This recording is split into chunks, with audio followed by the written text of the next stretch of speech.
Hi fans of high quality entertainment. So there's two videos for today. I just posted a couple hours ago the contest winner for the double album contest. So please check out that video if you haven't already, and congrats to the winner. I'd say his name, but maybe you'd like to watch the video first. And the other video I was planning to do, I'm still waiting for a CD to come in the mail, so I'll probably do that tomorrow. So my video idea, I've got so many ideas lately, my brain's always going, is the best sounding albums. Now, most of these, originally on vinyl. I remember back in the day how good they sounded on vinyl. For the most part, there's two or three that I've only heard on CD, but they sound amazing. So I've chosen 12, and I would love your thoughts. What are some of the best sounding albums or CDs that you have in your collection? And so the one album that, if I had it in my CD collection, it would probably be, like these aren't in order, but it would probably be right at the top for the best sounding. Fleetwood Mac's Rumors. I remember back in the day, it sounded like you had a $1 million stereo system. Sounded so much better than most of the other vinyl records. So it was just so well produced. So like I said, they're not in order, but number 12 is a live album.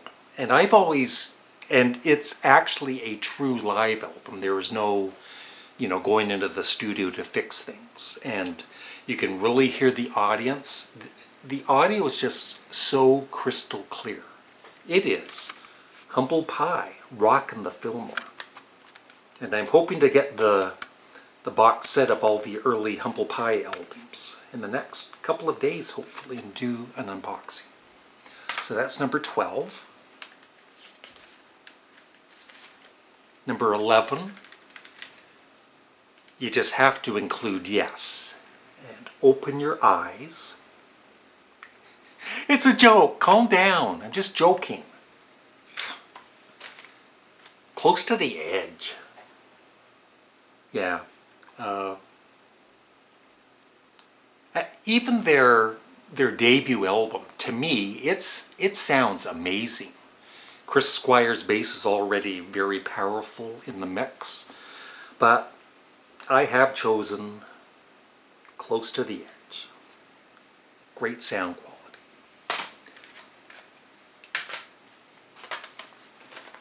Number 10. Now this band, they knew their way around the studio. I think all four of them were really good at engineering and all that kind of crap. And so all of their albums sound amazing. So I've chosen 10cc's How Dare You. So yeah, I'm not going to even say the numbers. It's kind of silly. Like I said, they're not being ranked, but there's 12 albums in total. I could have chosen not all of the albums by this band, because there are a couple that I think could have sounded better, 2 or 3. But Led Zeppelin's Physical Graffiti sounds incredible to these ears. So does their debut. And Led Zeppelin 4, or Zoso, that's why I was struggling, like, what do you call them? Yep. Physical Graffiti. Now, a more recent album that sounds amazing. With the bass really up front, just like with Chris Squire with Yes. It's the Claypool Lennon Delirium with Monolith Phobos, their very first album. Just excellent production. And Les Claypool, his bass is...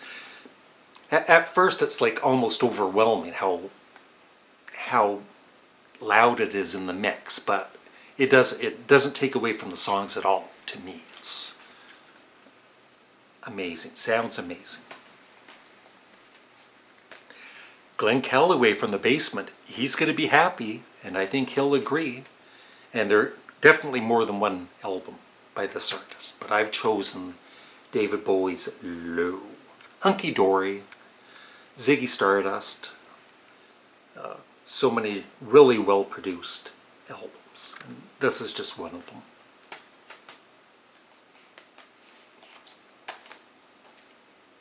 I mean, I do love the album. It's not one of my favorites though, but it has to be in this list because the sound quality once again is excellent. It is King Crimson's In the Court of the Crimson King. That might be, well, it'd be in my top 10 album covers of all time, and it might even be number 1 sometimes.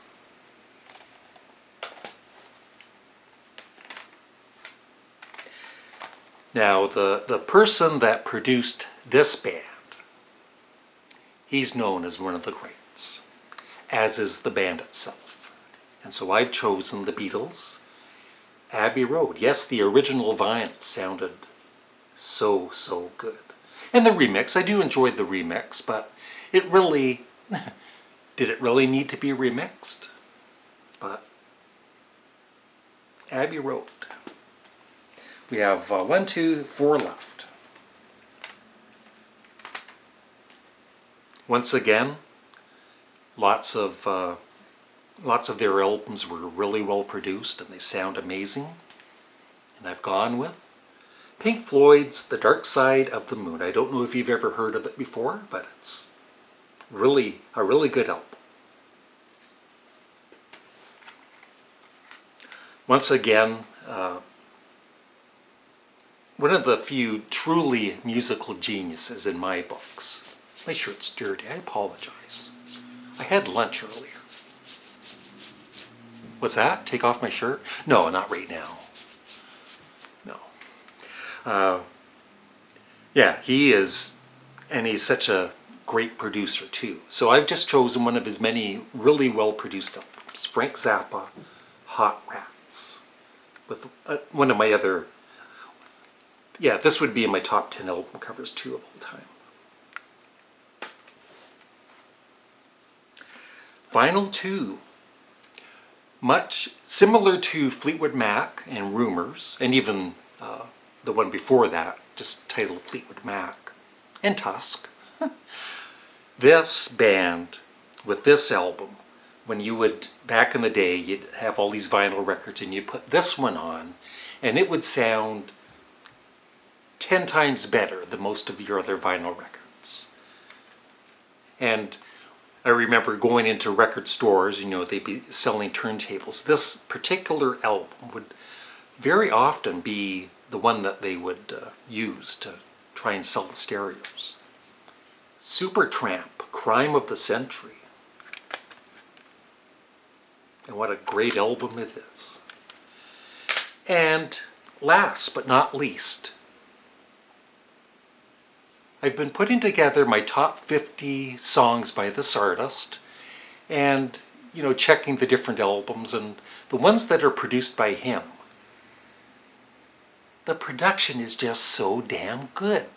Besides him being, to me, the greatest artist of them all, he's a damn good producer. And so I've got the box set, so I just have the disc from him. Ram by Paul McCartney. Yeah, he was doing like Brian Wilson type production on this. And I was even listening to Press to Play Again last night on Spotify. And I hope they release that in the archive edition and, you know, they remaster it. It needs better, it doesn't sound the greatest. Paul McCartney should have produced it. But the songs, I love the songs on it. But yeah, Ram. So that's it. Let me know in the comments section below, what are some of your favorite albums sound-wise, sound quality-wise. Thanks for watching. Have a great day.